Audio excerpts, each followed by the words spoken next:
Here in the studio, there are cameras at various angles for the audience to see. And though these telecasts are all in color, they have not been reproduced in color, always in the station. So it was quite an unusual experience to find that we were in color here in the studio, so we could see ourselves. What does one do then with the old black and white? That's what I was thinking about.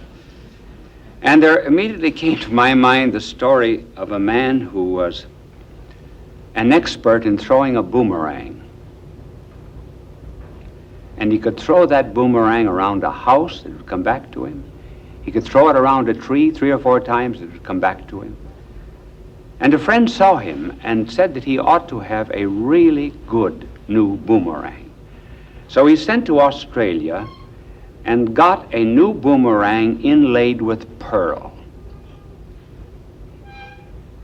And he gave it to the expert.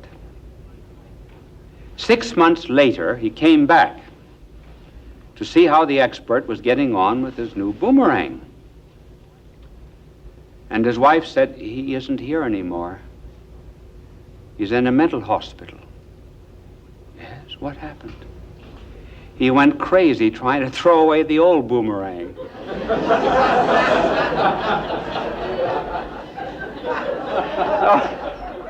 So, we're going crazy in this studio trying to throw away the old black and white. My angel is naturally always flying. But do you know that for a little relaxation, he decided a week ago to take a sea voyage. And there was a terrible storm.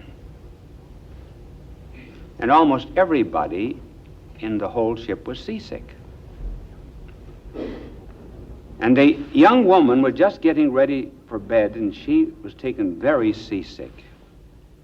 And she ran out down the corridor to the bathroom, and the angel, I don't know where an angel gets seasick, but at any rate, my angel did get seasick, and so he dashed out of his room, seasick as he could be. His wings were down, and he bumped into this girl, and oh, she was so ashamed and abashed. He says, "All right, lady, I'll never live to tell the story."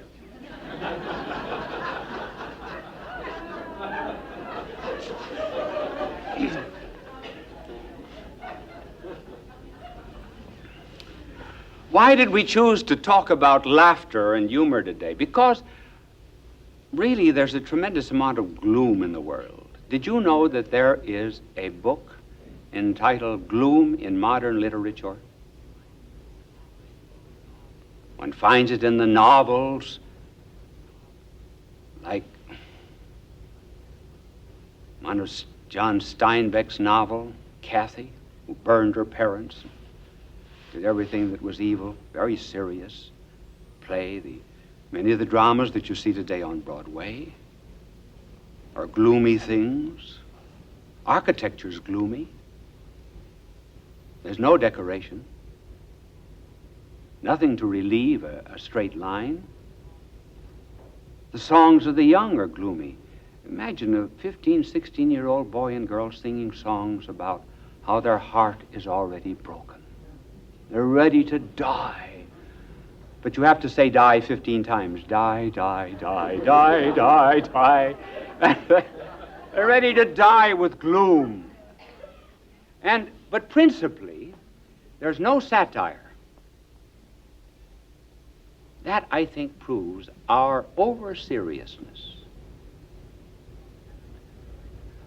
You cannot satirize an Irishman, you can't give a brogue, can't imitate a Jew, can't imitate Negro dialect, can't tell jokes about Italians, can't tell jokes about Poles, can't tell jokes about Catholics, can't tell jokes about Protestants. Really, we're a serious people. And when this world is the only world there is, believe me, we got to be serious. It's like a child that's got a ball and he's told this is the only thing you're ever going to have during life. He can't play with it too much.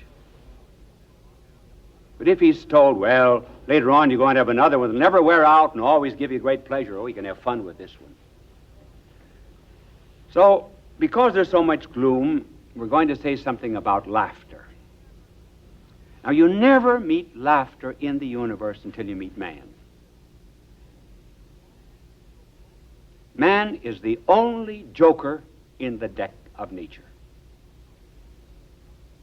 Hyenas have their mouths open, but they do not really laugh. And animals are funny only when they imitate a man. The reason monkeys are funny is because they look like us. Cow isn't funny. A cow doesn't look like us. Dogs are funny when they sit up and beg, because we beg. I had a dog that I once trained to say his prayers, and he would put his head between his paws and wouldn't move until I said amen. Well, that was funny because he imitated a man. Then I also taught him, I would give him candy or meat, anything that he liked, and say, Lent, fast. And he wouldn't touch it until I said Easter.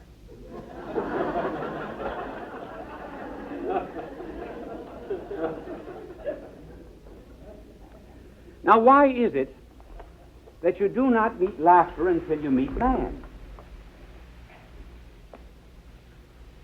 I once gave a telecast on another side of laughter, but here I'm going to discuss it in relationship to gloom in the universe today.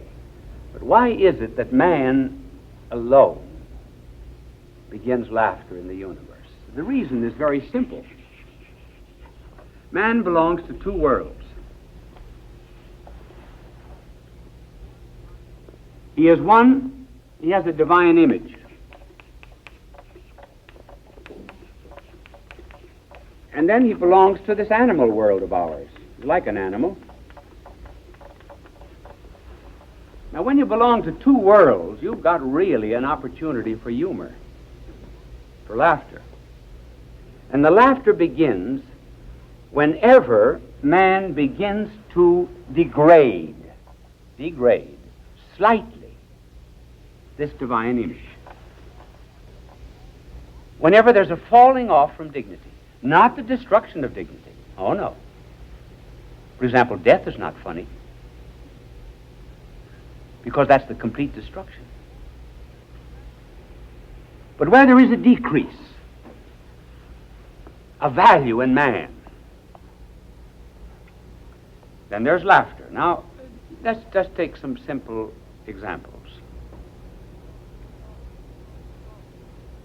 We often see men walking down the street with the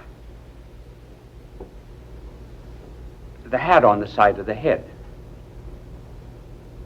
We don't laugh at them. Did you ever see a bishop's mitre? It's a great big high hat, pointed at the top. This is the yarmulke. This is not a mitre. But if I one Sunday wore my mitre on the side of my head like that,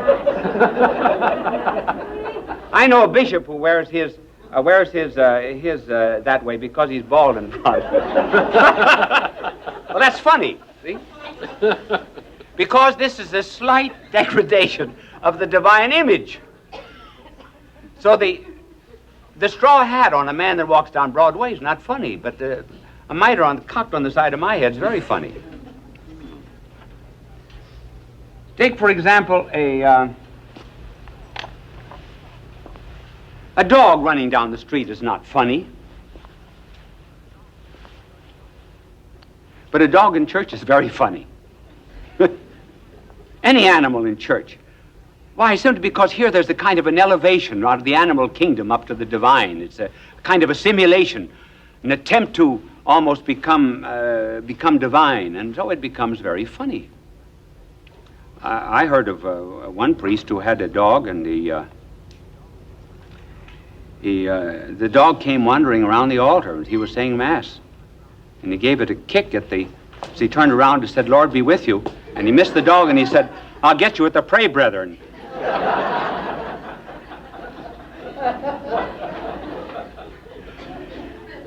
Today we see a lot of running and jogging. Running isn't funny. But if you see a man running after a woman, it's very funny. Take, for example, a fall. We see chimneys fall. We see leaves fall. We see many things that imitate the law, follow the law of gravitation. But they're never funny. But if a man falls, that's really funny. Particularly if he considers himself very dignified. And maybe there's a profound theological significance in this. Perhaps it is related to original sin, the fall of man, which wasn't so funny in the beginning, but now is. And because man is at this borderline of the divine and the animal, we never laugh at his strength. We laugh at his weakness because of the nobility of his image. For example, if you saw a strong man lifting weights, you wouldn't laugh. But have you ever seen a strong man trying to open a drawer? That's very funny. And it's funny simply because there's the incongruity of this strength not being able to open a drawer. Or trying to get a cork out of a champagne bottle. That's why everybody, when they open champagne at a party, everybody looks at the man who's opening the champagne. Because they want to see, if possible, if there's any kind of contrast. Well, that's the reason then for laughter, is because man is in some way related to the divine. Now let us get into the lighter side of it and discuss humor. What is humor and what makes anything humorous? Well, humor, I think, can be described in one word. Humor is transparency. We say, for example, if a man has no sense of humor, we say he's thick.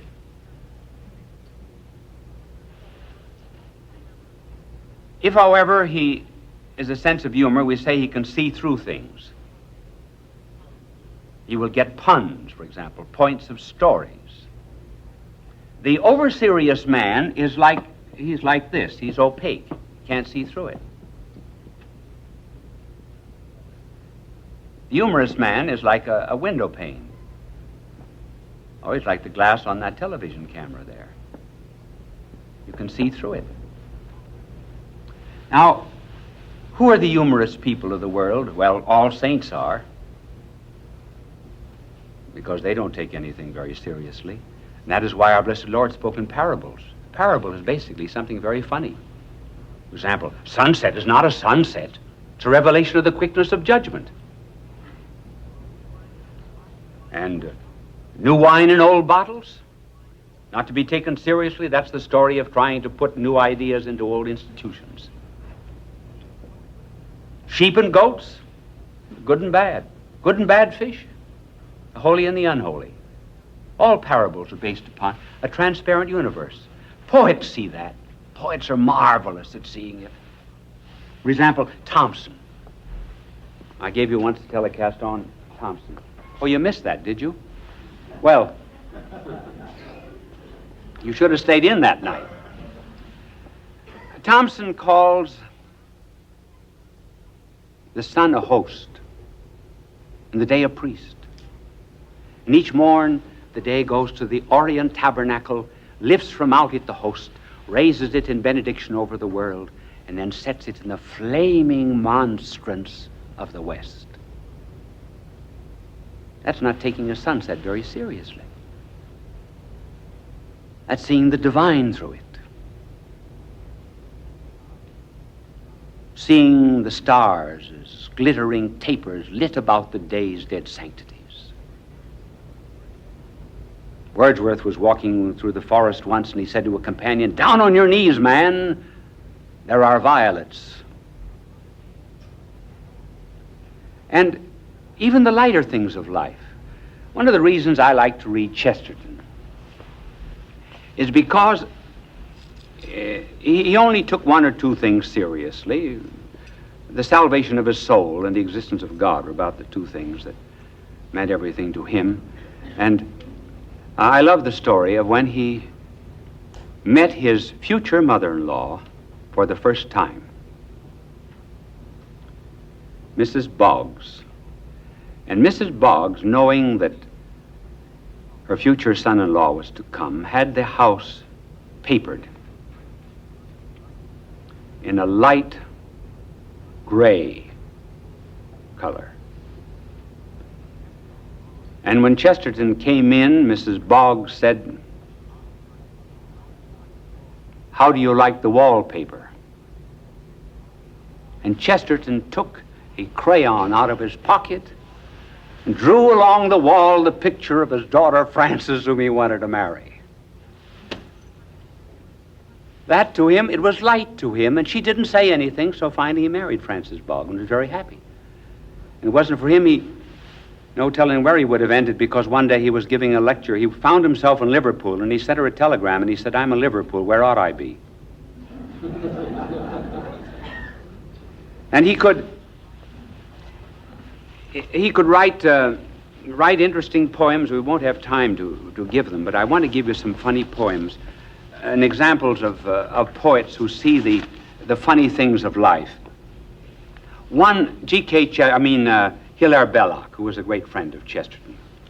Hilaire Belloc wrote cautionary tales. And here is this very learned historian and literateur giving morals in a humorous way. And the story of this little cautionary tale for children is not to lie. But notice how lightly he takes it. He doesn't pound down like a heavy moralist. There's humor. And this is about Matilda. Matilda told such awful lies, it made one gasp and stretch one's eyes. Her aunt, who from her earliest youth had kept a strict regard for truth, attempted to believe Matilda. The effort very nearly killed her, and would have done so had not she discovered this infirmity. For once toward the close of day, Matilda, growing tired of play, and finding she was left alone, went tiptoe to the telephone and summoned the immediate aid of London's noble fire brigade. Within an hour, the gallant band were pouring in on every hand, from Putney, Hackney, Downs, and Bow, with courage high and hearts aglow, they galloped roaring through the town. Matilda's house is burning down. Inspired by British cheers and loud, proceeding from the frenzied crowd, they ran the ladders through a score of windows on the ballroom floor and took peculiar pains to souse the pictures up and down the house until Matilda's aunt succeeded in showing them they weren't needed. And even then she had to pay to get the men to go away. Now it happened that a few weeks later, her aunt was off to the theater to see that interesting play, The Second Mrs. Tanqueray. She had refused to take her niece to hear this entertaining piece, a deprivation just and wise to punish her for telling lies. That night, a fire did break out, and you should have heard Matilda shout. You should have heard her scream and bawl and throw the window up and call to people passing in the street, the rapidly increasing heat, encouraging her to obtain their confidence, but all in vain.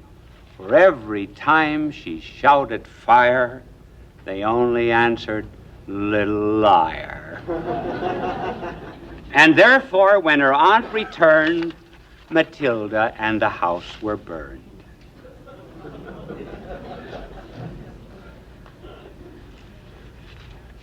Then remember the prayers that were translated from the French of the little donkeys, the little animals that went into the ark, by Carmen Bernos de Gotzold. This is one on the donkey. Prayer of the poor donkey. He prays to God, and he says, "God, who made me to trudge along the road always, to carry heavy loads always, and to be beaten always, give me great courage of gentleness And one day, let somebody understand me, that I may no longer want to weep because I can never say what I mean and they make fun of me. Let me find a juicy thistle and make them give me time to pick it. And Lord, one day, let me find again my little brother at the Christmas crib. That's taking the world lightly. And so on. And then there is, if I have time, there is also what is called by psychologists paradoxical intention. This is where we begin to laugh at ourselves. Spiritually, this means self-examination, and we do not take ourselves too seriously. But there are some people, for example, who get very nervous when they have to meet people, their hands sweat, they get jittery. And the psychologists have developed paradoxical intention, and they will tell them to sweat just as much as you possibly can. And say to yourself, now I'm going to sweat. I never sweated before like this, but I'm going to sweat and sweat and sweat. So they can stand off and really laugh at themselves, and they give it up. There was a boy who stuttered. And so they gave him a stuttering part in a play. And he didn't stutter. He didn't stutter because he had to stutter. And really this, I don't have time to develop, but this is a spiritual exercise of laughing at ourselves. Even seeing ourselves as sinners brings on redemption. Do you know that there is one place in Scripture where God laughs? Did you know that? In fact, it's in several places, but there is one time. I have a minute and a half, do I? Yes. There is one time when God laughs. You'll find it in the second Psalm, you'll find it in the book of Proverbs, you'll find it in another one of the Psalms. I don't know whether to tell you when it is or not, where it is, or when it is. But it's this. God laughs when men say he is dead. Interesting, isn't it? God must be splitting his heavenly sides. And all of our philosophers were saying that he is dead. That could be the prelude to judgment and to hard things that wouldn't be a bit funny. And so maybe it's better for us all to realize that we wouldn't be so thirsty if we hadn't once tasted water. We wouldn't be so anxious and so distraught if we'd not already forgotten the good Lord. So let's not make God laugh. Let us laugh.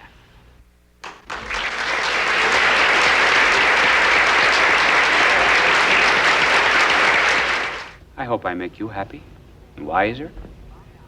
In any case, bye now, and God love you.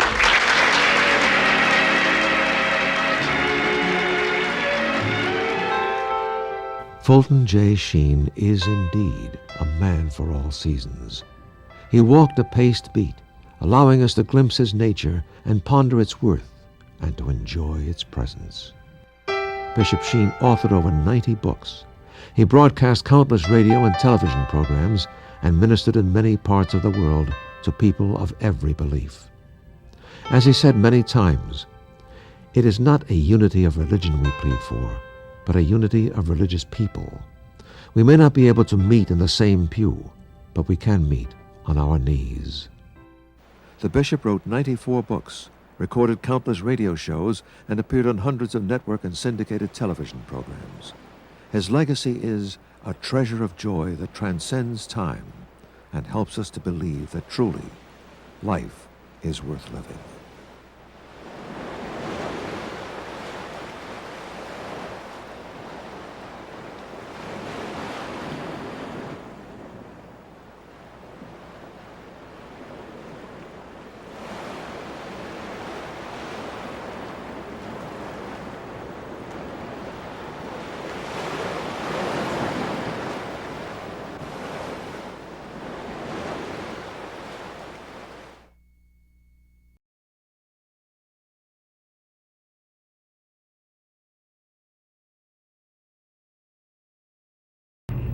We just had a kind of an interesting experience here. We were ready to start the show.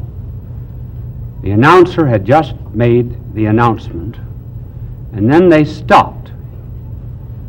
A man in the control room sent out the message, "The bishop has loused it up." And I did. Because there's always a little time for a commercial, and I walked out. I spoiled it, so we started again.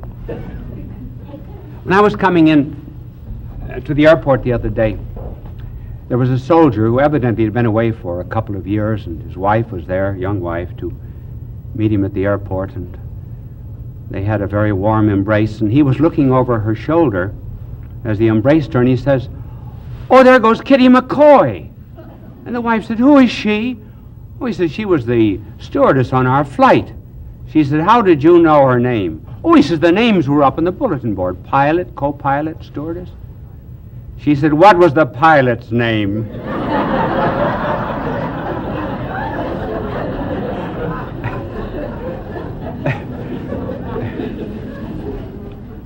This telecast is not going to be what you think it is. I know you've heard the song, "Love is a many splendored thing," but I'm going to tell you the origin of that expression, a many splendored thing. I'm going to tell you who really wrote it, but I will tell you in a minute. It is a very interesting life because it's somewhat related to our age, in which there is a fondness for flight from consciousness. What is there, anyway, in human nature that makes it rather anxious to evade and escape consciousness and responsibility? Alcohol, dope, sleeping tablets, whatever they happen to be. A way to avoid the responsibility of being awake. And I'm going to tell you the story of a man who had a flight from consciousness. And in this story, we find revealed the unconscious influence of little things. Jean Guiton, a member of the French Academy, said that while he was a prisoner of the Nazis in Germany, one night he and a number of other prisoners amused themselves by each telling how his mother and father met. Circumstances were quite accidental. Sale of a lottery ticket, chance meeting, fall on the street, blind date, wrong address. And here, as a result of these trivial things, here were men that were prisoners under a totalitarian system. It was the little thing that influenced the life of Francis Thompson, who wrote, "Love is a many splendored thing." And what was that small thing? Well, this young man started for the priesthood, and he was told he did not have a vocation. And then he went into medicine. His fondness was literature. He used to produce as a little boy the plays of Shakespeare for his sisters. And as he was studying medicine in the University of Manchester, he roamed into every bookstore, and at that particular time there had just appeared a Life of De Quincey. He evidently had mentioned the fact that at home that he loved De Quincey. And on his 17th birthday, his mother gave him De Quincey's famous work, The Confessions of an Opium Eater.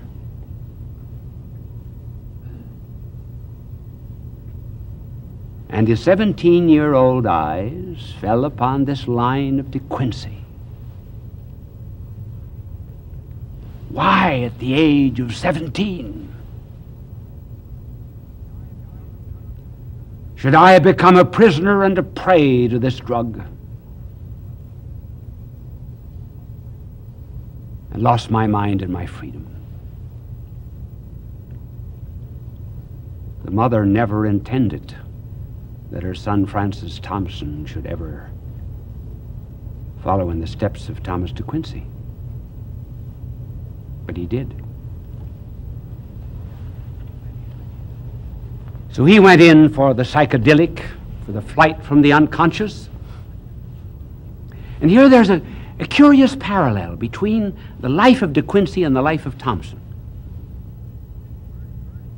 De Quincey lived earlier than Thompson. When De Quincey became a dope fiend, he went to London, to Soho Square. So did Thompson.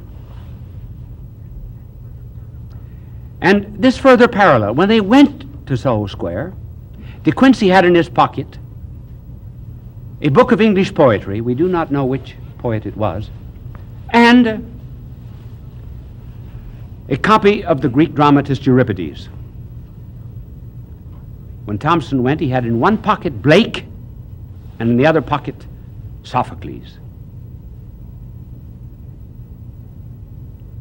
When they went to London, they both went to the same place, Soho Square. How well I know it. I've spent 5 years of my life in Soho Square. Not continuously, but many, many summers and many winters during my university days. It acquired its name in the 17th century because that was the area of London where the huntsmen used to gather to chase the hounds. And the head huntsman would call the hounds with Soho. It became known as Soho Square. It's very famous. Just a block away is Greek Street. That's where Karl Marx lived for a third of his life, in great poverty. This founder of communism, his wife said, "Karl, if you had only made more capital instead of writing about it, the whole world would have been better off." I had many experiences there in Soho Square with the type of person, of course, that Thompson actually is and was. But here are the two of them, decades apart, roamed the street. Thompson made a little money here and there, chasing cabs, holding a horse, selling matches, running an errand. Just a bum. A bum. Emaciated and thin, from drug and hunger. No one was there to befriend him except a woman of the streets.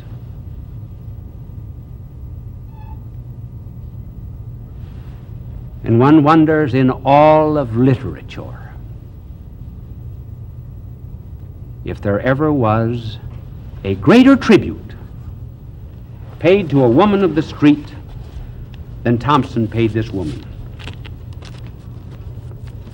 He wrote about her in a poem to Monica Meynell. We will tell you about the Meynells in a moment.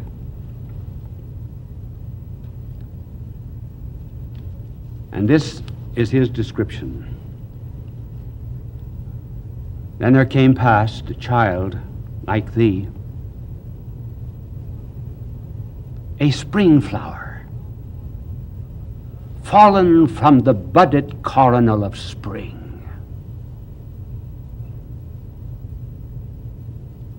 A spring flower, fallen from the budded coronal of spring. And through the city streets blown withering, she passed, O brave, sad, lovingest, tender thing, and of her scant pittance did she give, that I might eat and live Then fled a swift and trackless fugitive.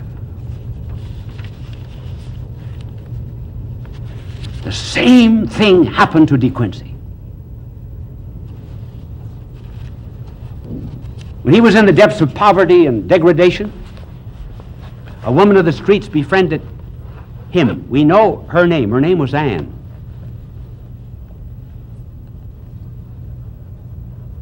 St. Augustine never gave the name of the woman with whom he lived before he was converted. Thompson never gave the name of this one. But he went out and searched for her. Now, why he searched is interesting. He gathered up in dusty old, dirty papers an article and a few poems, and he sent them to Wilfred Meynell, who was the editor of Merry England. And in the letter to Wilfred Meynell, he said, "You may return the manuscript and the rejection slip to Francis Thompson, Charing Cross Post Office, general delivery." He never heard for 9 months.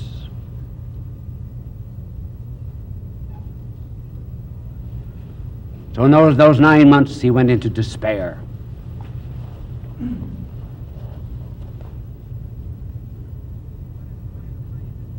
He wanted to find this woman. He could not do it. She said to him as she left, "You are always a genius. You're above me."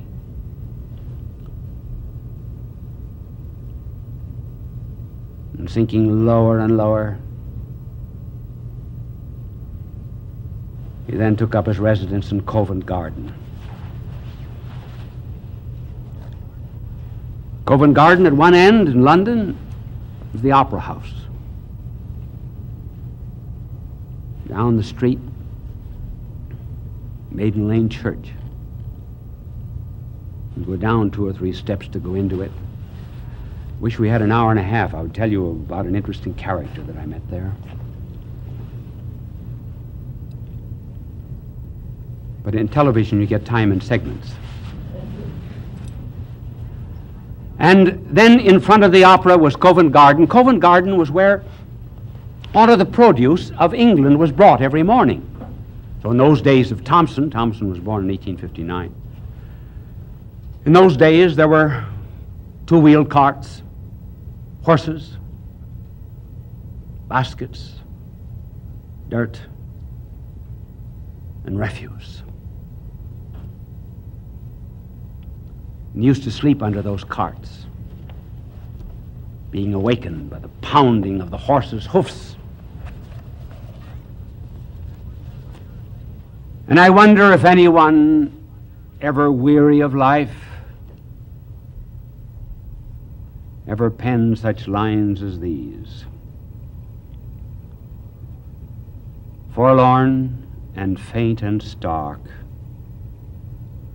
I had endured the watches of the dark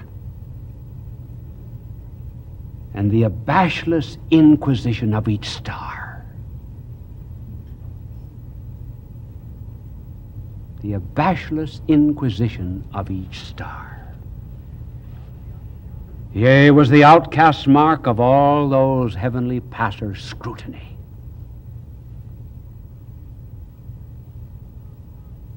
Stood bound and helpless for time to shoot its barbed minutes at me.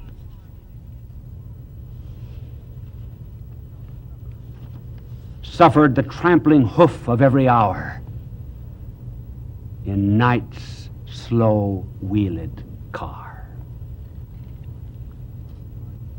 until the tardy dawn, dragging me at length from under those red wheels, and bled of strength, I awaited the inevitable last. So he decided to take his life.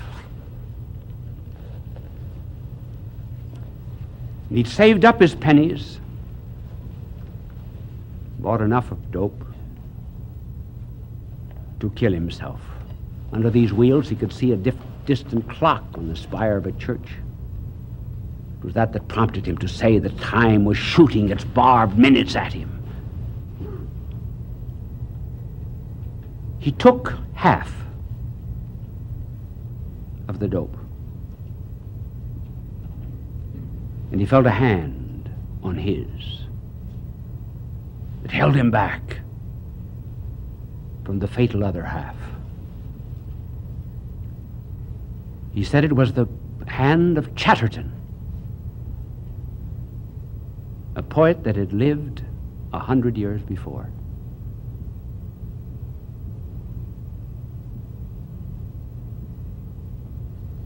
He gave up the attempt at suicide, and the next day, news came to him that Wilfred Meynell wanted to see him. The 9 months had passed. Now begins a kind of change of life. Wilfred Meynell attempts a cure, sends him out to the Abbey of Storrington, and here we enter into a new phase of his life, his love of children. And as he roamed about the fields of Storrington, he met a little girl whose name was Daisy Stanford.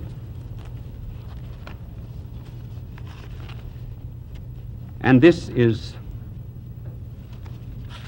what he wrote of Daisy.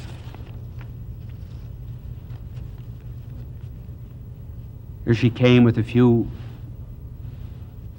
tokens, raspberries and such things, and he said that his own heart went down to her hand. But her beauty smoothed earth's furrowed face. She gave me tokens 3. A look, a word of her winsome mouth, and a raspberry. The fairest things have fleetest end. Their scent survives their close.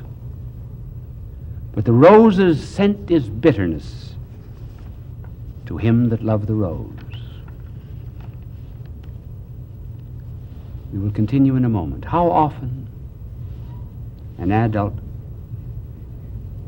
will have an inexpressible love for a sweet child? It's unreciprocated. They do not know they're loved. And this is Thompson's pain. She went her unrepentant way. She went and left with me the pang of all the partings gone, and the partings yet to be. She left me marveling why my soul was sad that she was glad. Had all the sadness in the sweet, and the sweetness in the sad. And then he ends. Nothing begins, nothing ends. It is not paid with moan, for we are born in others' pain and perish in our own.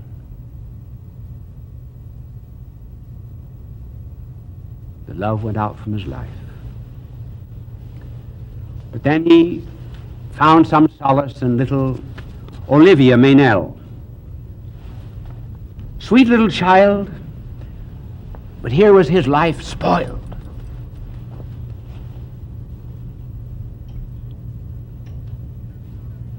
And with the pillaring hours about to crush him, he seemed afraid of this beautiful innocence. And he wrote, I fear to love thee, sweet, because love's the ambassador of loss. Love's the ambassador of loss. White flake of childhood, clinging so to my soiled raiment, thy shy snow at tenderest touch will shrink and go. Love me not, delightful child, my heart by man's snares beguiled has grown timorous and wild.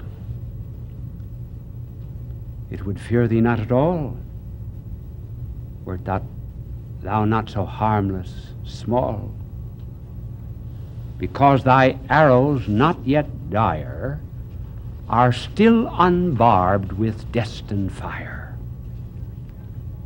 I fear thee more than hadst thou stood full panoplied in womanhood.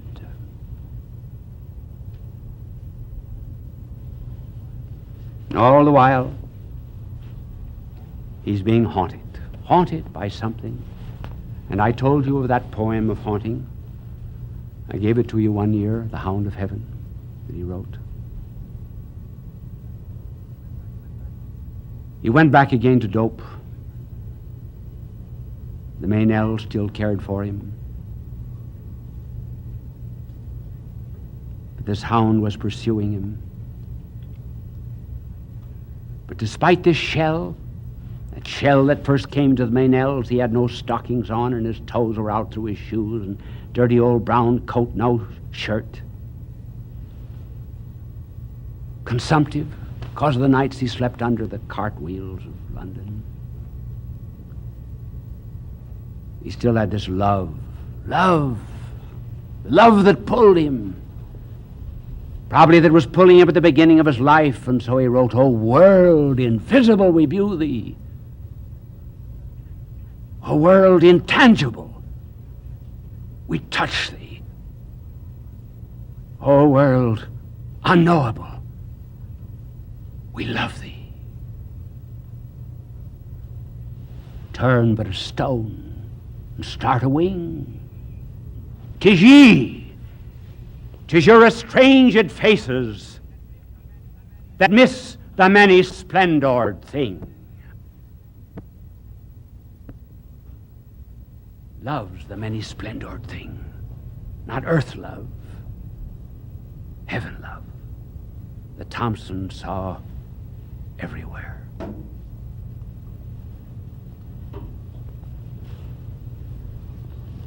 And haunted by that love, he went finally to his reward. And one day, while in London, I went out to Kensal Green Cemetery. And I asked someone whom I had met in the cemetery, "Do you know where the tomb or the grave of Francis Thompson is?" "No, I never heard of him." So I walked and walked. And I finally came to a slab that read, "Francis Thompson, 1859, 1907. And then there came a line, an unforgettable line that drew one back to all of his loves of childhood. And that last line on the tombstone was, 'Look for me in the nurseries of heaven.'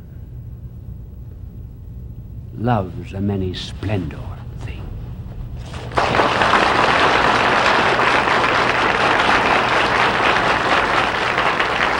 Bishop Sheen will return in a moment. In years to come, if you're looking for me, I'll be with Francis Thompson, so look for me in the nurseries of heaven. Bye now, and God love you.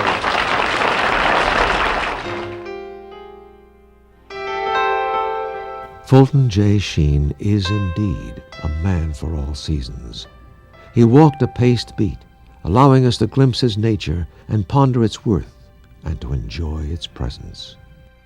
Bishop Sheen authored over 90 books. He broadcast countless radio and television programs, and Bishop Sheen authored over 90 books. He broadcast countless radio and television programs and ministered in many parts of the world to people of every belief. As he said many times, it is not a unity of religion we plead for, but a unity of religious people. We may not be able to meet in the same pew, but we can meet on our knees. The bishop wrote 94 books, recorded countless radio shows, and appeared on hundreds of network and syndicated television programs. His legacy is a treasure of joy that transcends time and helps us to believe that truly life is worth living.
Friends, I received a letter from Canada not very long ago in which a mother told me that her two children for a long time had been very quiet, and when they were quiet, she suspected they were up to some kind of mischief. One was a boy of 4 and the other little girl of 3. Finally, she found the boy in the attic, had on his coat and his hat, and he was carrying a suitcase. And she said, "Where's your little sister?" "She's in the suitcase." "Well, where are you going?" "We're going down to New York to visit Bishop Sheen." And this is another true story that came to me that actually happened here in New York in the family of one of the FBI agents. The little girl, aged 3 or 4, was watching her father paint a crib. "What are you doing, Daddy?" "Painting a crib."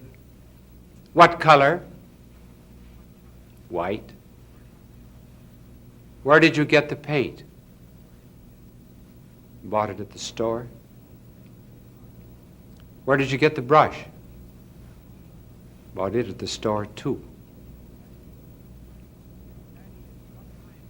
"Daddy, at what time does the soul come into the body?"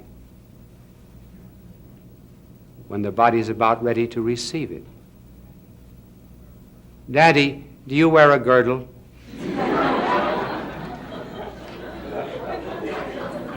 That's an example of how a child's mind flies from one subject to another, and shows also the result of listening to television. Late in February 1954, I gave a telecast on the death of Stalin. It was a funeral oration over the dictator. A few days later, on the 5th of March, his death was announced. We hope that what we're saying tonight will not be so prophetic.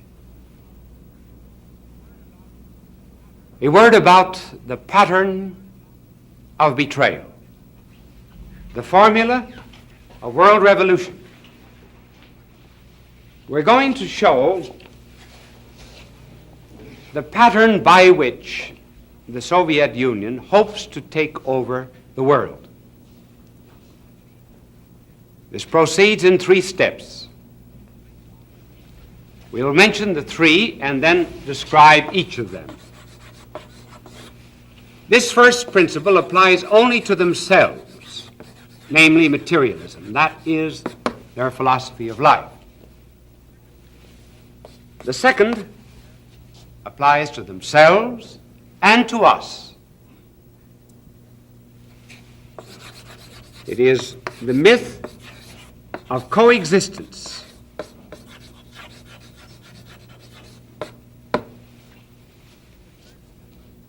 And the third step, which applies to both Soviet Union and ourselves, is destroy with a kiss.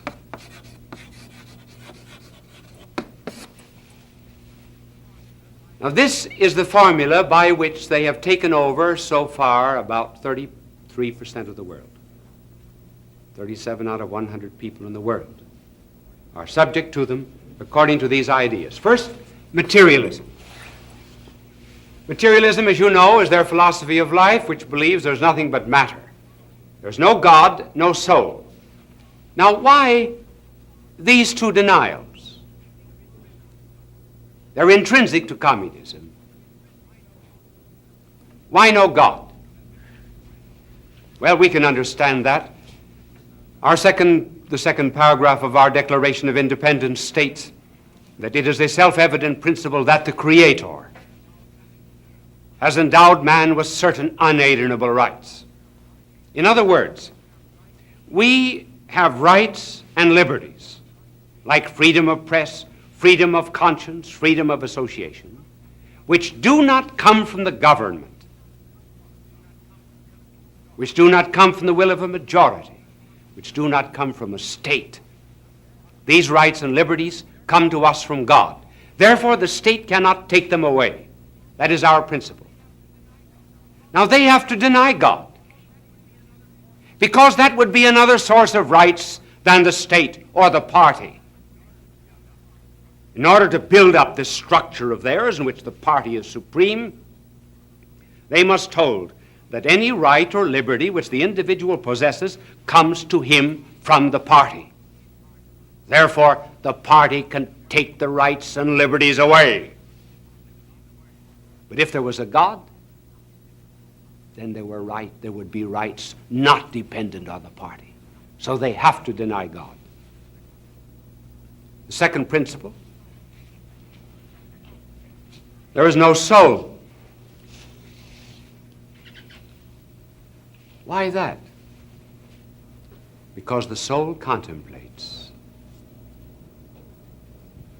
And when one contemplates, one establishes personal relations with a reality which is not subject to social control.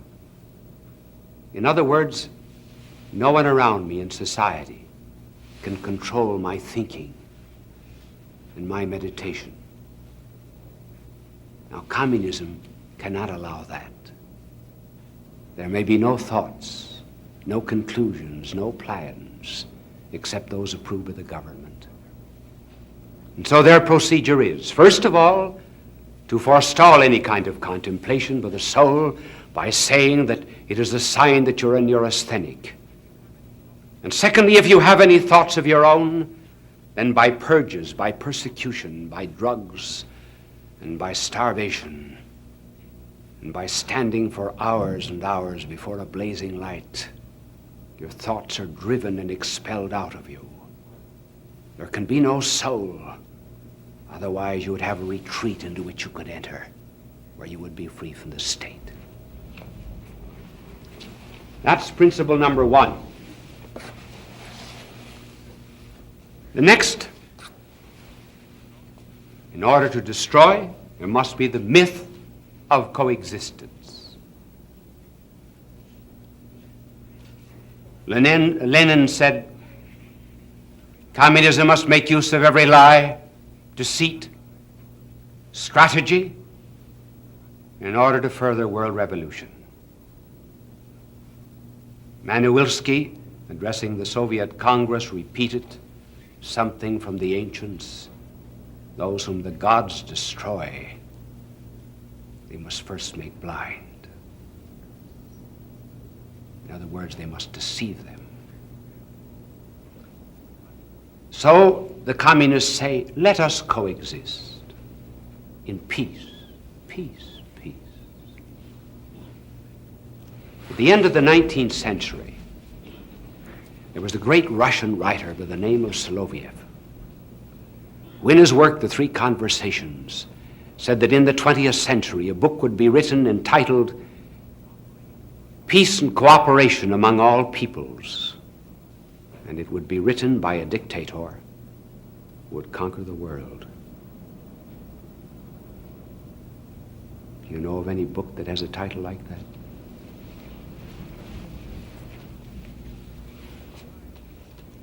Why coexistence? If, for example, listening to me, there's a young man and young woman in love, do you say, you, the young man, say to the young girl, let's coexist? Does a husband say to his wife, let's coexist? Unless they're fighting.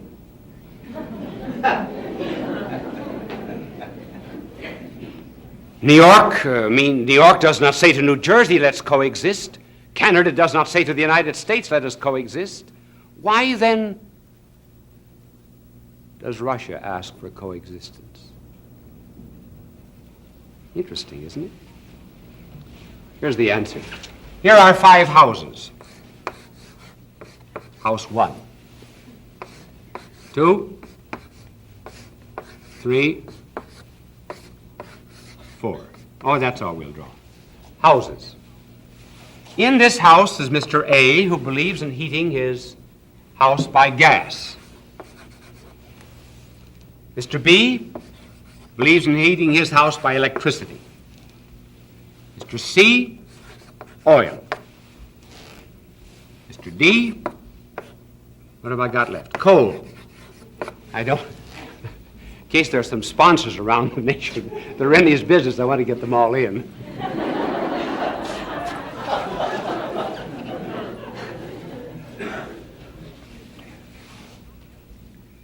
Now it is agreed among them that they will use different forms of heating. There's no problem of coexistence among them. But suppose someone moves into a house down here whose name is Mr. K. Mr. K.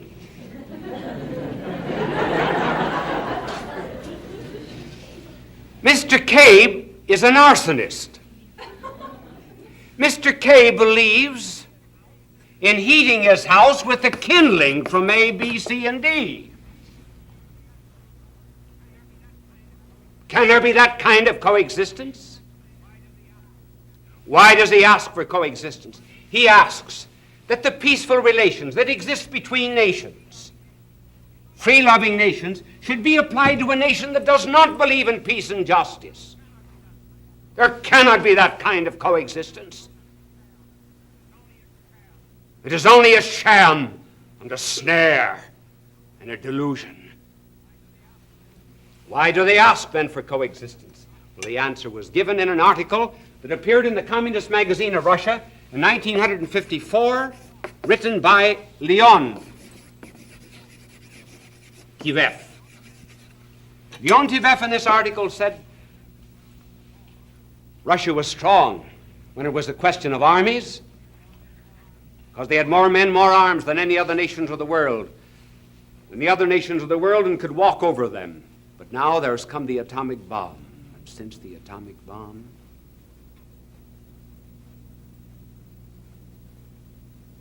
there can be mutual destruction. Soviet Union would be destroyed, so would other nations. So there must be, Mr. Leontiev goes on to say, long periods of coexistence until the historic moment comes when we are ready to strike.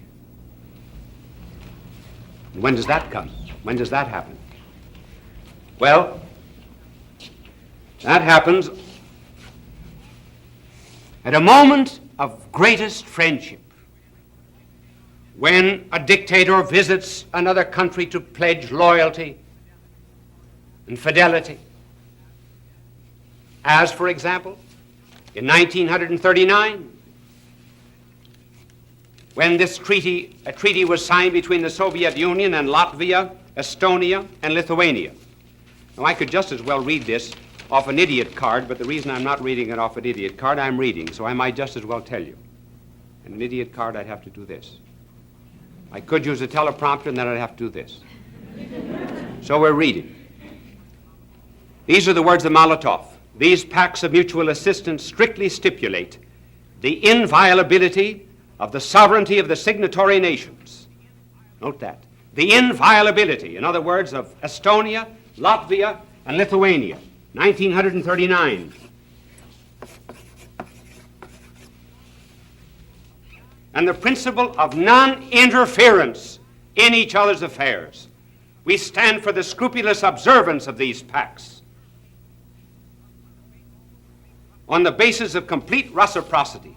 And we declare that all talk is nonsense about the Soviet Union trying to Sovietize the Baltic countries. That in 1939. Sovereignty of Estonia, Latvia, Lithuania. They manage their own affairs.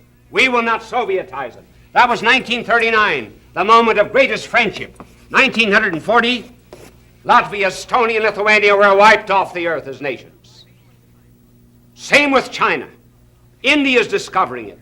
Tibet is found out. In every single instance, a visit from a dictator. Some instances in Eastern Europe, long parades, visit to the operas, pledges of friendship, drinking toasts one to another, and then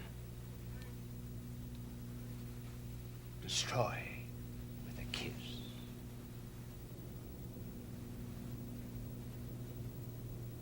Where did they learn it? Where did this formula come from?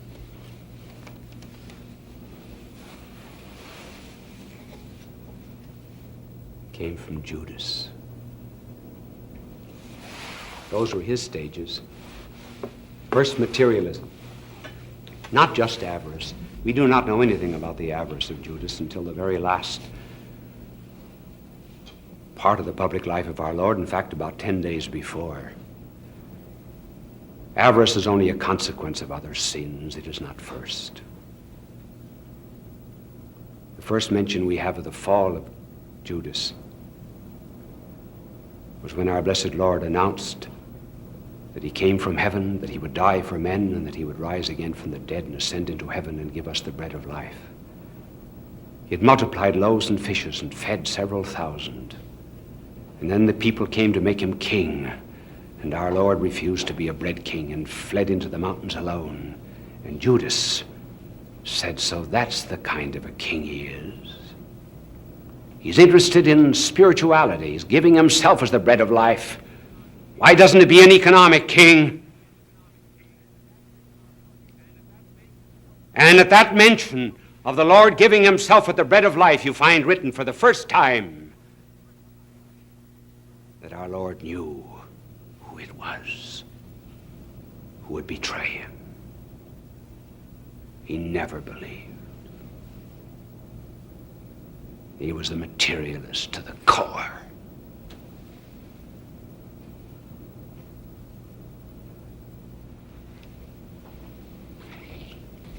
But that was for himself. Materialism is for the Soviet Union. Judas's second stage. Coexist with others. Lie, deceive, put on a false front, pretend you're a friend, never let anyone know your intentions, talk of peace, peace, peace. Did anyone suspect Judas? Of course, our Lord did, because he is the Son of God. But I mean among men. John was the only one. And John kept it to himself. None of the other apostles knew. I think Peter was under more suspicion than Judas. Because when our Lord called Peter Satan, that's when there opened up a quarrel among them as to who would be first. So the mother of James and John interceded for her sons, and after the transfiguration, the apostles quarreled as to who would be first. Even at the Last Supper, they quarreled. You say, but they knew that Judas was avaricious? Not necessarily. The night that Mary Magdalene poured ointment over the feet of our blessed Lord, all the other apostles, with the probable exception of John, joined in, saying, why could not this have been sold for 300 pence and given to the poor? Remember that Judas alone did not say it. The others did not know it was he. And then in the night of the Last Supper, our blessed Lord said, one, he who sits at table is about to betray me. And so each asked, except John, is it I? Is it I? Is it I? Is it I? Brazen Judas, coexistence to the end. Is it I? Peter said to John, ask the Lord who it is. Our Lord said it was the one who would dip his finger in the dish. He reached it to Judas, but the others did not know the sign. And when Judas left, they did not know the business of Judas. The other apostles thought that Judas had gone out either to distribute money to the poor under the direction of our Lord, or else to buy food for the feast. They did not in any way suspect that he was a traitor. Deceit, friendship, pledges of cooperation, mutual assistance, love. Oh, we're brothers, all of us. And then the third stage. When you have them all fooled, then it is that our blessed Lord meets him. And Judas came down over the brook of Kedron. Excuse me for looking down there, changing my watch. I want to find out how much time I've got. Only 1 minute left? Oh, the watch is wrong. I'm sorry. I had 2.5. I have 1 minute left. So we'll have to hurry very quickly. And Judas came down over the brook and threw his arms around the neck of our blessed Lord and blistered his lips with a kiss. And our Lord said, "Friend, wilt thou betray the Son of Man with a kiss?" Oh, yes.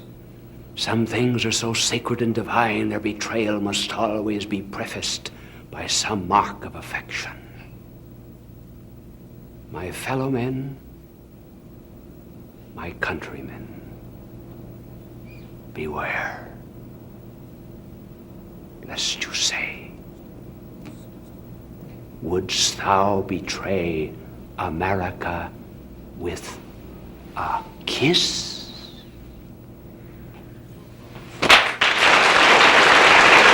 Bishop Sheen will return in just a moment. Fulton J. Sheen, a man for all seasons. Bishop Sheen was a pioneer in Christian broadcasting. He produced thousands of radio shows and appeared on countless television programs. When he received television's Emmy Award, Bishop Sheen said, "Thank God for a good season." As you know, all of these telecasts are given for the benefit of the poor and the sick in Asia, Africa, Oceania, and other parts of the world. It is interesting how some people make sacrifices in order to help our cause. Here's a letter that just came in. I received an invitation to attend a dinner for the Soviet dictator at the cost of $12.50 per person. Inflation or not, there are better uses for $12.50. Therefore, I am enclosing my check for $12.50 for all of the poor and the hungry of the world for whom you care, and for those behind the iron and bamboo curtains. Perhaps sometime you'd like to do without a dinner with the Soviet dictator for the sake of the poor. Would you? Bye now, and God love you. Fulton J. Sheen is indeed a man for all seasons.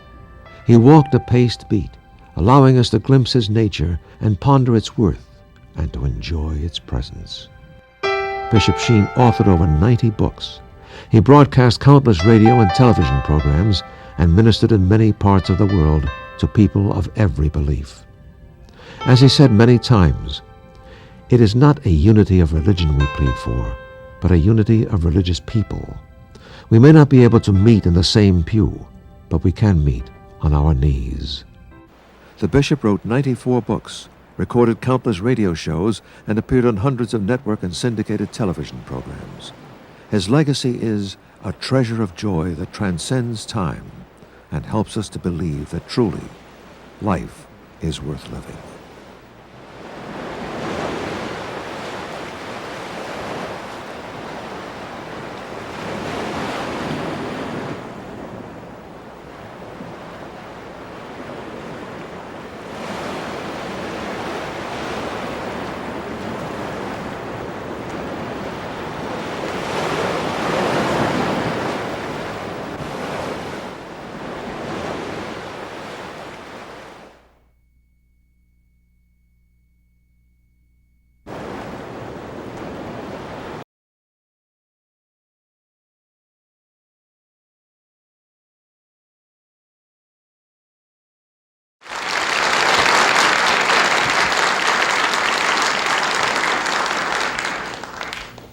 Friends,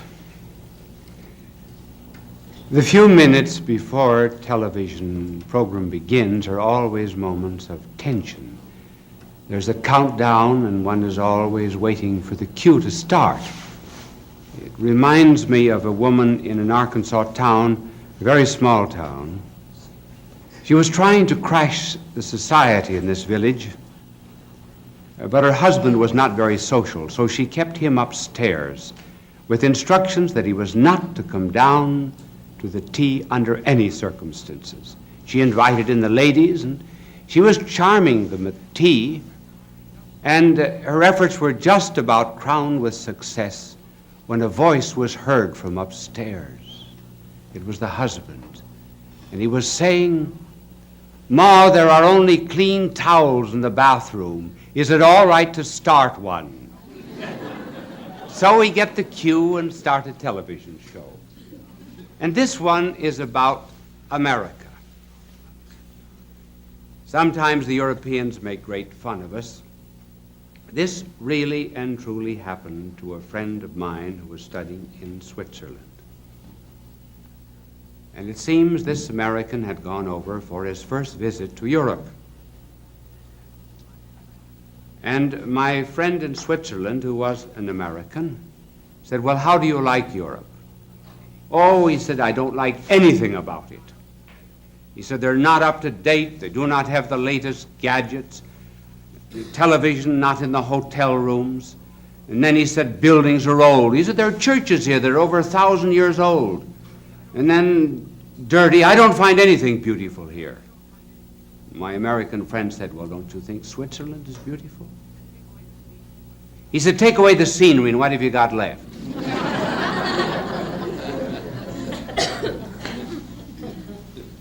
There are so many things that we take for granted now that could not be taken for granted some years ago. For example, our next meal. When the pioneers had to go out to shoot it. Water. But now we take everything for granted. Light, heat, transportation, television, trains and planes. We take our friends for granted. We take people for granted. And we take America for granted. And there is going on at the present time a decline in patriotism. And in order to revive it, let me tell you some of the glories of America. I'm going to mention three. The first is the origin of our rights and liberties. Secondly, the great value that we put upon the human person. And then thirdly, what America's done for the world. First of all, the source of our rights and liberties. Where, for example, do I get the right of free speech here? Whence comes freedom of press, freedom of conscience, freedom of religion? There's an audience here in this studio. They are an assembly. Whence comes the right of assembly? Don't you think that our founding fathers had to ask themselves these questions? Where do our rights come from? And liberties as well. From the state? If the state gave our rights, the state could take them away. Does the federal government give us our rights and liberties? If the federal government gave us our rights and liberties, the federal government could take them away. On March the 15th, we feel it takes almost everything else away and might take away our rights and liberties. Our founding fathers had to ask themselves these questions, and they searched about for some basis and some ground of our liberties. And they looked to one theory that was being held in Europe at the time, namely that rights and liberties come from Parliament. Founding fathers rejected that. Then they considered another theory, that they come from the will of the majority. And rightly, they refused to accept that view. They wanted a country in which rights and liberties did not come from the will of the majority in an election. They wanted a country in which the majority would be the custodian of minority rights. And they finally found the source of rights and liberties, and they set it down in the second paragraph of our Declaration of Independence. It is a self-evident principle that the Creator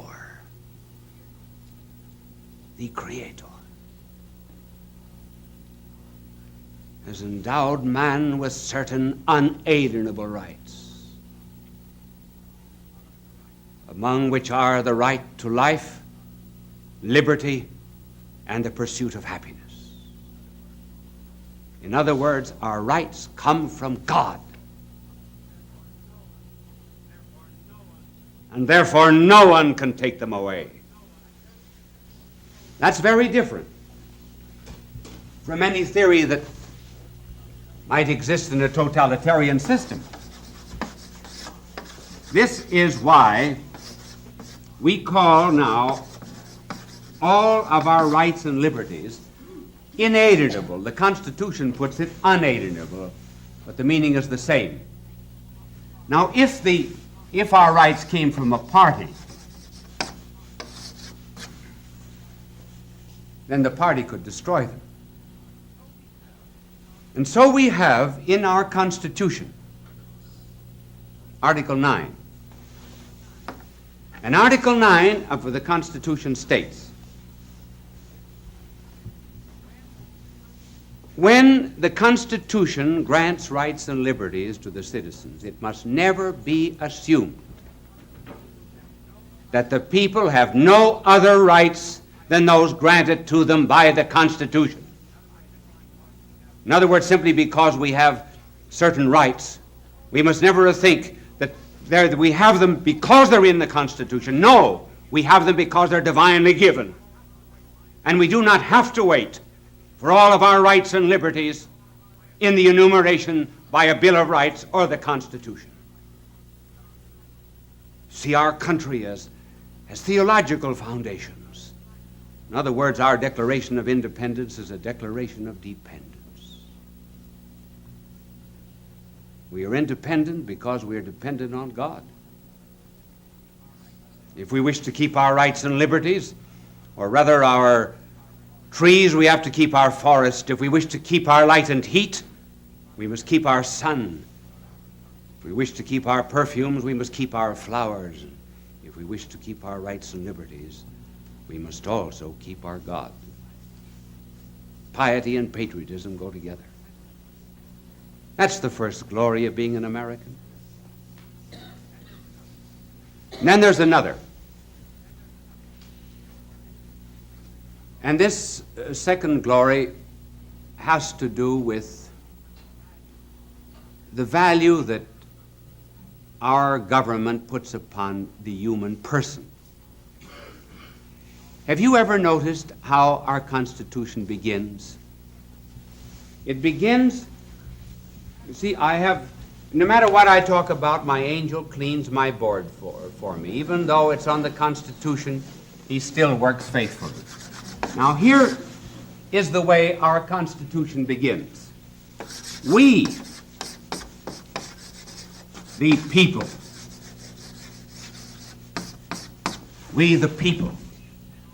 decree and ordain a Constitution. Who are people?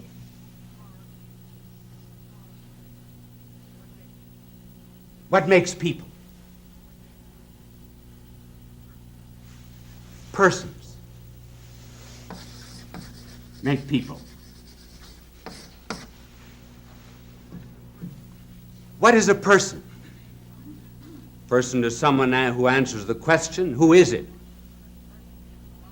A person is one who has rights and liberties, even though he is not useful, like a baby or a sick person. But above all, a person is one who cannot be replaced. Like your mother, father, wife, husband, so forth. And a person is one who is self-determined. In other words, a person is one who has a right to go in and look at 20 pair of shoes in a shoe store and not buy a one. The determination comes from inside oneself, not from the outside. One is not pressured. Persons are not the same. Here I'm going to become technical for a moment. Persons are not the same as individuals. When you go to the store to buy oranges, you say, well, I don't like that orange. Put in another. But you can't say that about persons. A mother who has 5 children can't say, oh no, I don't like that one. Give me another one. She has it. So individuals are very often just things. Now, our Constitution states that we are made up of persons, and persons in community constitute people. This has great bearing in the politics of the world today. What's the contrast? Of what does communism speak? People? No.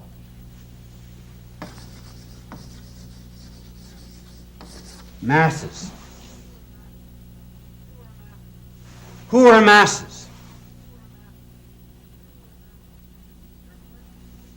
They're persons who began to be individuals, who lost all sense of responsibility, and then began to be amalgamated into a mass, and all the direction of the masses comes from outside of the persons.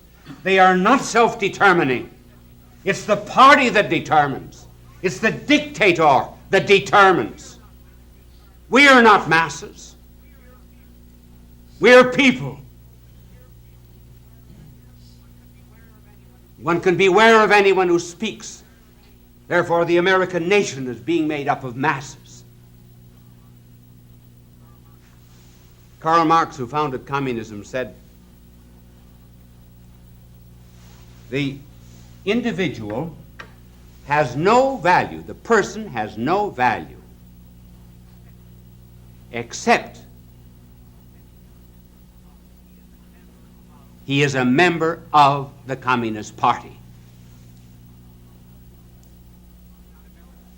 If he's not a member of the party, he has no value. We say he has value independent of any party. I remember some years ago, Haywood Broun, the great journalist, told me of a friend of his who was a cartoonist for the Daily Worker, which was the communist daily in New York City. And this cartoonist had developed cancer and was unable to work. And he was living in great poverty. And Broun, who had a profound love of humanity, went to the Communist Party of New York and asked them if they please wouldn't do something for this man who had dedicated his whole life to them and has used his talents in drawing cartoons for their paper every day. And the party said to Broun, he doesn't exist anymore. He no longer has value for the party. Therefore, he's of no importance. We cannot help him. The greatness of America, therefore, is its belief in the value of a man. That's why we're interested in just one citizen who might be taken prisoner in another country. And where does this stem from? It stems from, after all, the Christian tradition.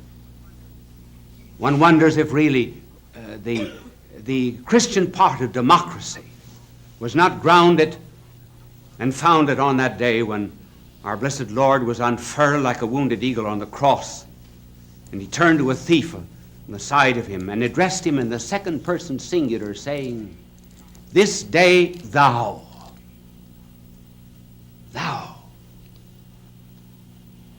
shalt be with me in paradise." He called his sheep by name. Everyone had a value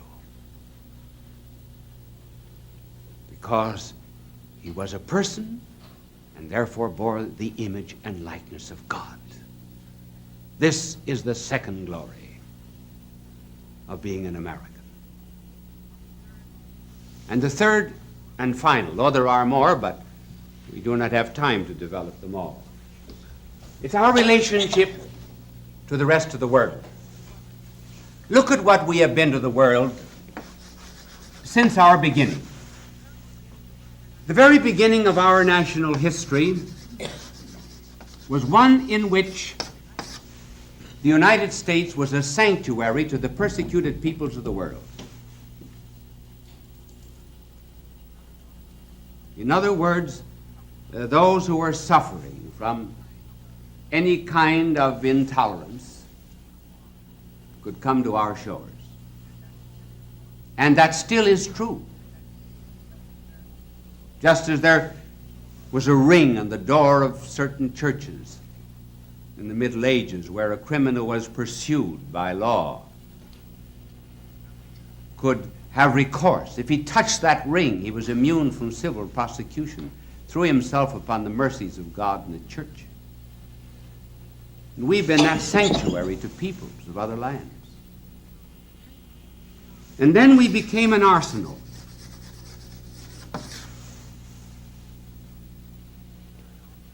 We were an arsenal in 2 world wars. And we did not gain 1 inch of territory. Nor did we ask for it. Very few instances will you find in history in which a nation took hold of the enemy immediately after the war and lifted it up. Who became the strong nations after the war? The defeated ones. Japan, Germany, Italy. We reached out a hand to them, loved our enemies, were happy when the war was over.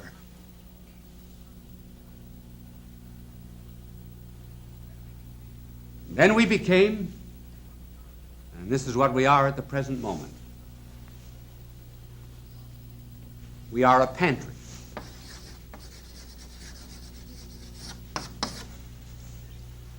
A pantry to the world inasmuch as we are helping to feed the world. And I'm speaking not just of giving money, because that does not make many friends. I rather speak of the food that we are sending to the 2/3 of the people of the world who go to bed hungry every night. Do you not think that this is going to draw down upon us many of the blessings of God? While we find complaints, there are always complaints in any human temporal society, nevertheless, I believe really and truly that we are destined under providence to be a secondary cause for the preservation of the liberties of the world.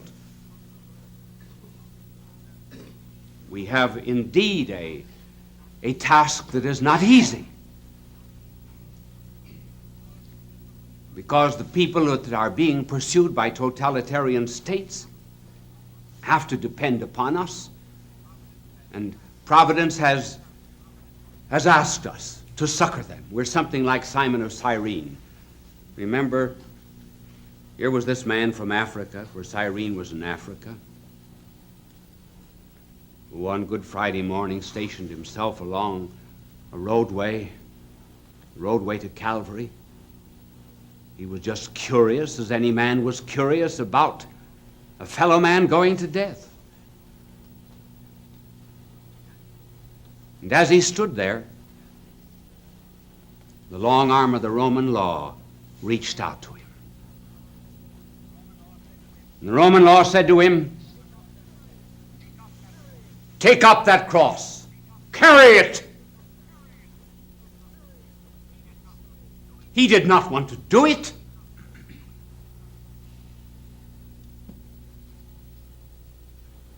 But he carried it. After a while, the burden became sweet and the yoke light. And so it is with America. Here, a great part of the world laboring under communism and in danger of being consumed by it is on this terrible roadway of modern politics, and Providence is laying its hand on the shoulder of Americans, saying, "Take up their cross, carry it." And we're carrying a nobler cross than we know, and even a nobler cross than we deserve.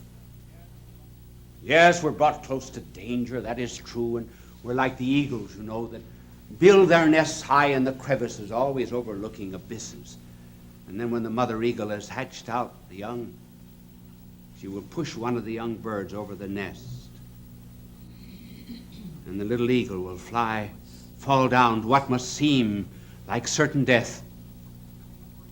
And just before it crashes in the rocks below, the mother eagle swoops down and gathers up its young on its giant pinions, flies into the air, and then out from under the bird, catches it again before it falls, repeats the process until the bird has learned to fly. And so America's pushed close and close, very often to disaster. And yet Providence, somehow or other, each time is gathering us on its giant wings.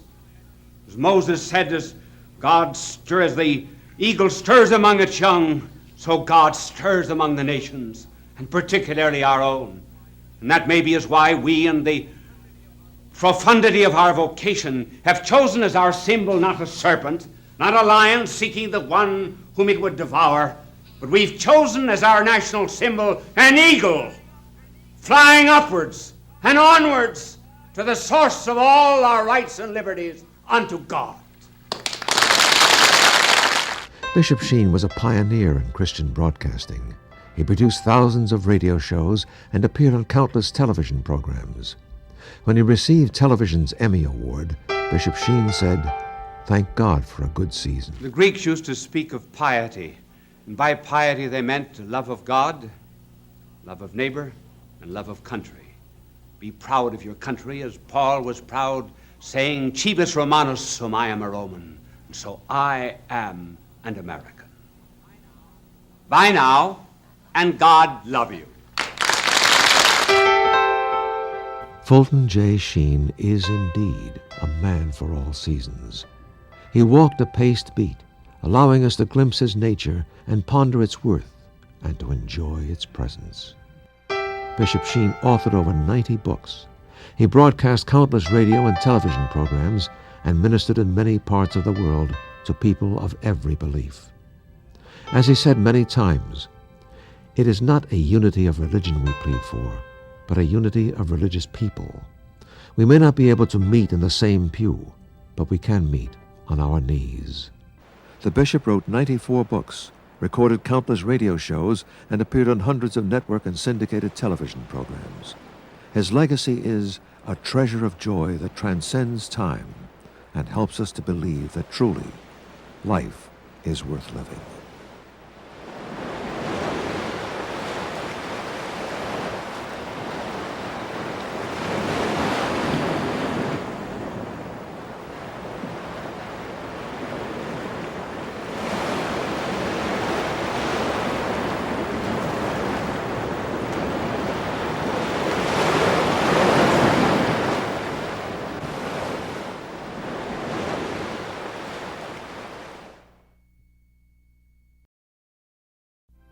The vast white beauty of the season of winter reaches gracefully toward the sleeping mountains, and there, in the beauty of its flowing crystal sculptures, we miss seeing the simple presence of color.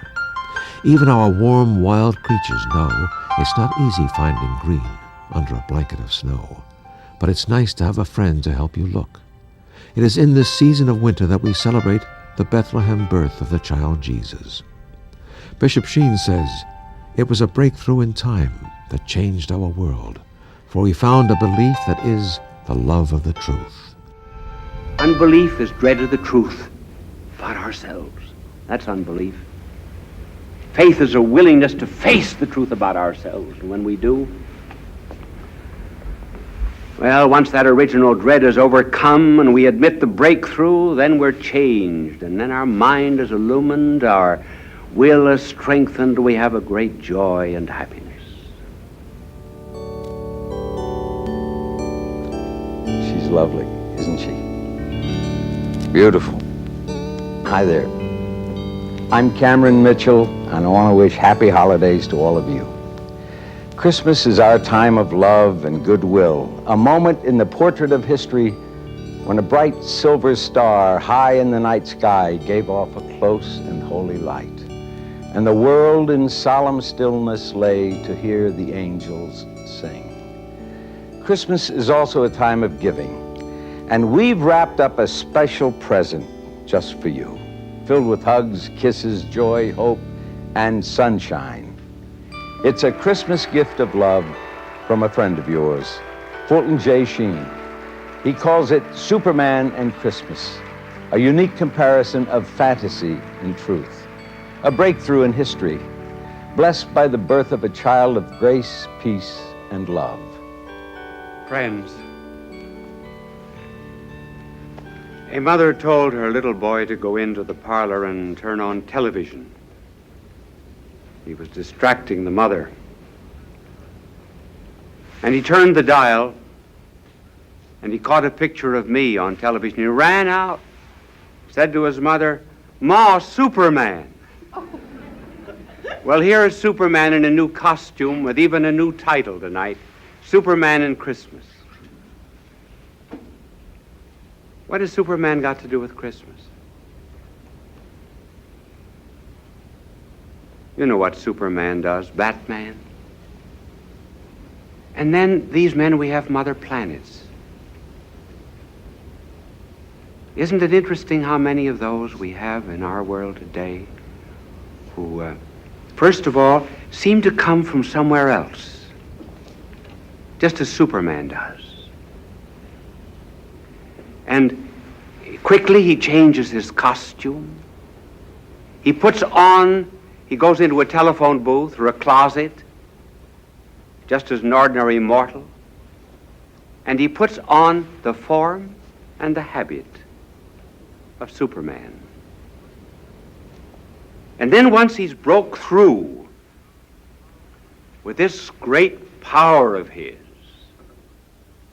then he begins to do wonders. He relieves us in our afflictions, helps damsels in distress, defends those who have been persecuted, lover of the poor and the socially disinherited. And this intensely pleases the American people. Why is it that programs of this kind are so popular? I think there's a subconscious reason, almost an unconscious one. First of all, we know that the help that we need is not just among us ordinary mortals and the affairs of daily life.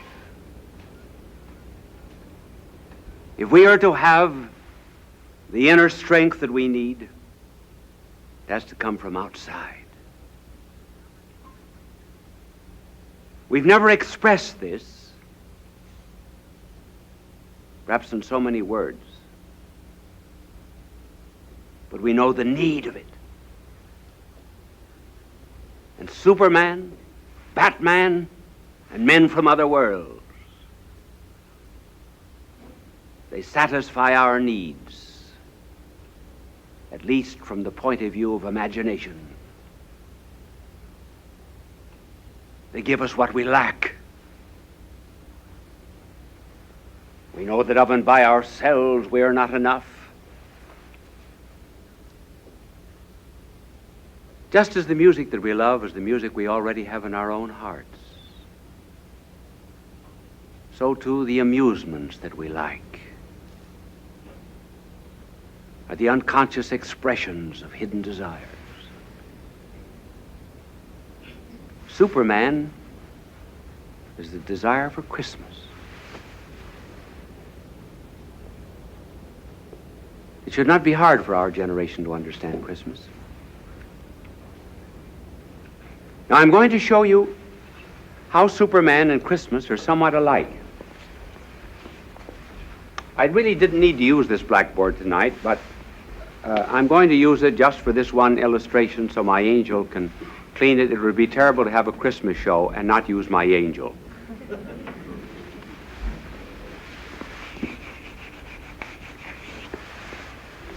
The Superman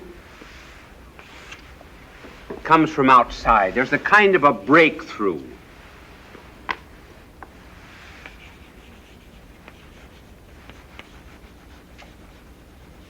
Is that clear? Oh yes, it gets clearer, doesn't it? As you're right. This is unusual chalk. Invisible chalk. First, there's a breakthrough. And then, because he helps others, there is a kind of a renovation, a strengthening, an aiding. Now, Christmas is just this. First, there is a breakthrough. And instead of someone going into a closet and taking on the form and the substance of a Superman, the breakthrough this time is the God coming down to earth, breaking through time, splitting it so much so that from that time on to this, it's BC and AD.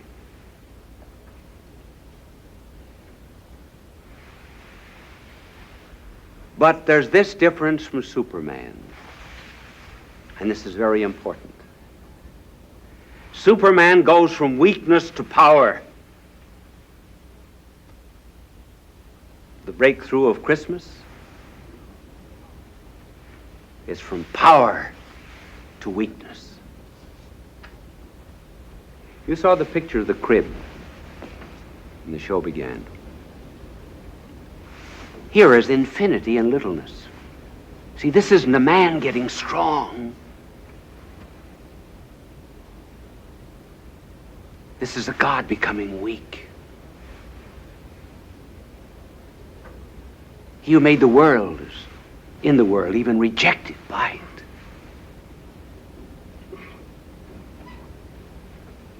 He who made the nest is nestled therein. The tiny little hands that are not quite long enough to reach the huge heads of the cattle are the hands that hold the reins, that steer the sun and moon and stars in their courses.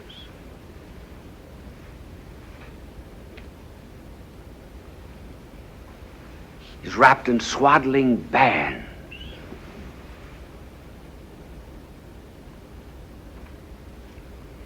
Divinity, enclosed, wrapped, confined, cabin, cribbed, helpless as a babe. What a difference between Superman and this breakthrough. Not a manifestation of power to please the pride of man, but humility to humble man's pride. This idea of a God becoming a man that you saw there in the crib is something that's very hard for us to realize. Just suppose a Suppose you loved dogs, and you were sorrowful for the way dogs were treated by some masters or neglected. And you had the power to dispossess yourself of your body. But you could do with your soul what you wanted. And you took that soul of yours and you put it into the body of a dog.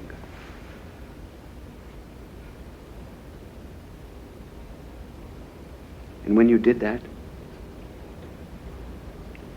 you would resolve, but rarely to exceed the limitations of that dog organism.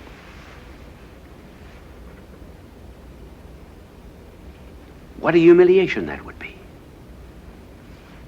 You know that you had a mind that could write poetry and that could study science and absorb literature and understand Dante and Aquinas, and yet here you were in the body of a dog. And then there would be another humiliation. And that other humiliation would be because you went into the organism of a dog, you would have to associate with other dogs, knowing all the while that you were better, that you were a man. You think it humbling to become a dog just simply to give dogs examples of good conduct? Well, what do you think it is for this breakthrough? Not going into a closet, but going into a stable and a crib.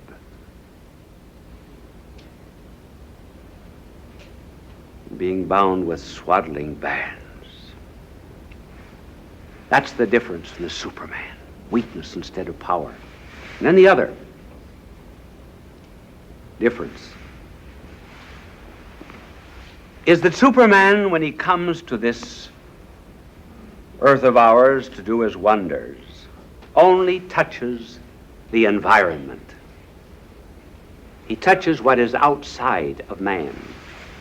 In other words, I've never seen chalk like that before. Angel, where did you get it? You've got to wait for an effect. It's like telling a funny story. It just doesn't happen all at once. All the Superman does is to change circumstances on the outside. But he does not touch man on the inside. That's the difference.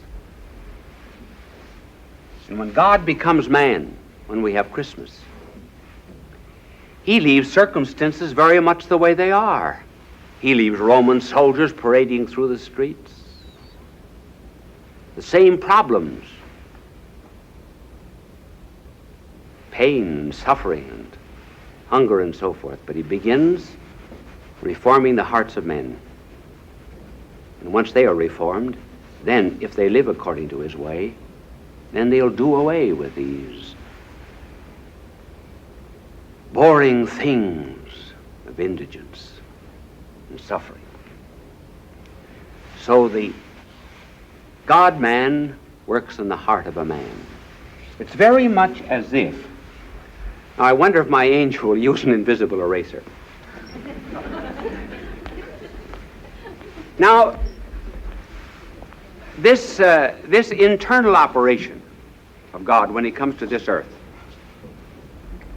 may be likened to a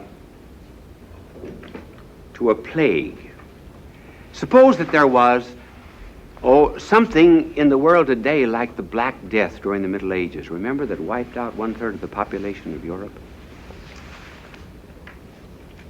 And suppose a great scientist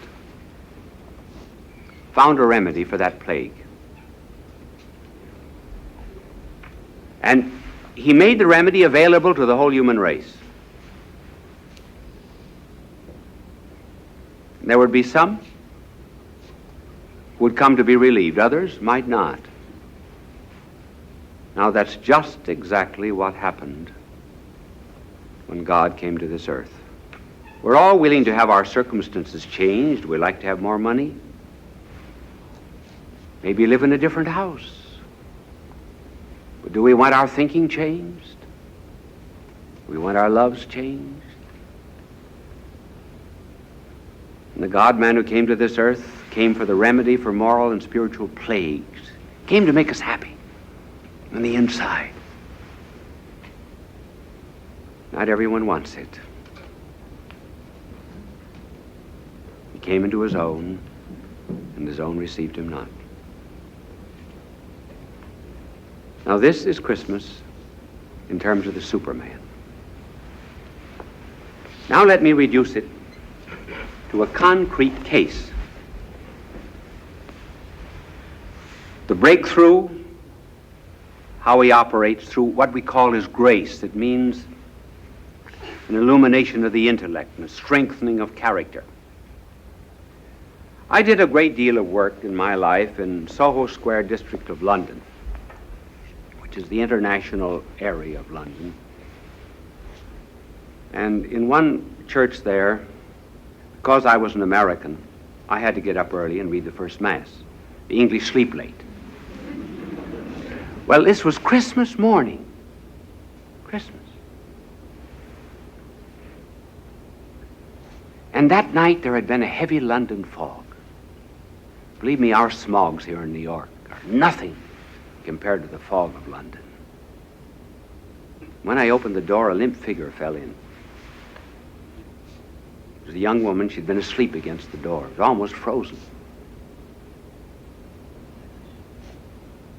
And I said, how did you happen to be here? She said, I don't know, Father. I said, oh, Father? Yes, she said, I used to be a Catholic, but not anymore. I said, how did you happen to be here? Well, she said, I don't know, I was a bit drunk. Well, I said, men often drink because they like the stuff, and women drink because they don't like something else. What didn't you like?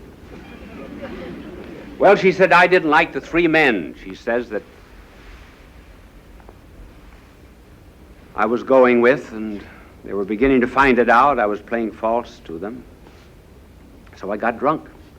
What is your name? She told me her name, pointing to a billboard on the Cross and Blackwell Jam office building across the way. I said, is that your picture there? Yes, she says, I'm the leading lady in that musical comedy. Well, I went in, made her a cup of coffee, and I said, come back now this afternoon. And she said, I will come back on one condition. That you don't ask me to go to confession. I said, all right. She said, I want you to promise me faithfully that you will not ask me to go to confession.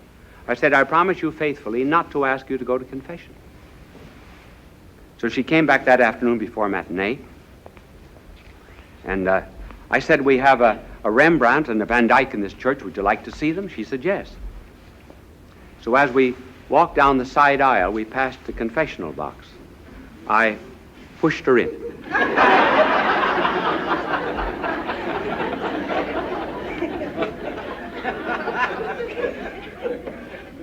I didn't ask her to go. I always keep my promises. Well, she went to communion. She was there month after month, and then she became a nun in London. And she's still living as a nun. Now here you see the breakthrough. Not the breakthrough into a crib, but the breakthrough, well, into a stable, a heart that's a stable.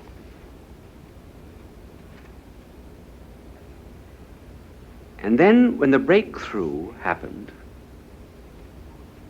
there was a change, a renovation of heart and character, so that she was no longer what she was before. It was not the outside that was changed, it was the inside. Now that's what Christmas is. Christmas is not just something that has happened, it's something that is happening. And some of us, we're afraid of it. It's very much like people go through life not knowing they have cancer. They're unhappy, they're sick, they're a bit miserable, but they don't know why. If a doctor tells them that they have cancer, then their whole attitude toward life changes. They may be able eventually to find a remedy. So people stay away from this babe of Christmas. They stay away from Christ. They're a bit afraid. Unbelief is dread of the truth about ourselves. That's unbelief. Faith is a willingness to face the truth about ourselves. And when we do, well, once that original dread is overcome and we admit the breakthrough, then we're changed. And then our mind is illumined, our will is strengthened, we have a great joy and happiness. So I say, therefore, it's hard for some people to accept Christmas. But I'm going to give you a tip, because I'm talking to everybody. I always do on television. If you do not want to start there, in that stable, with the full recognition of that breakthrough, I will tell you where to start.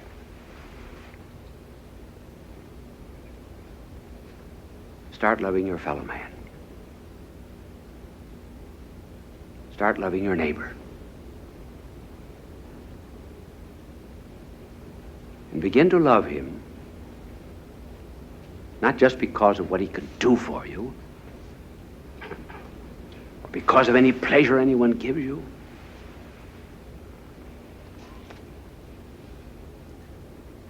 but just love him as a fellow man, and then eventually you begin to see that he's a creature of God.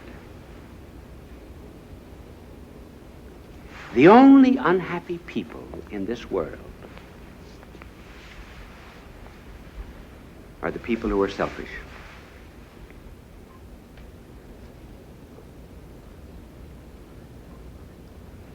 And I have known in this world some people who just loved humanity. Won't you begin to love really and truly? Please do that for me, and you'll eventually come to know the true meaning of Christmas. Then you'll have a Merry Christmas.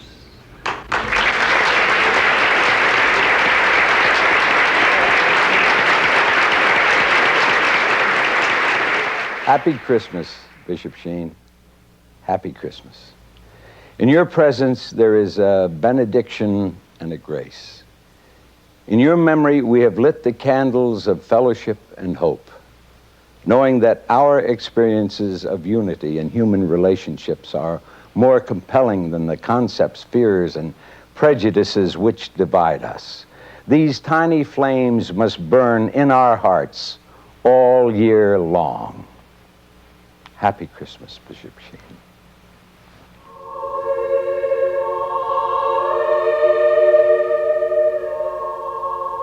Bye now, and God love you.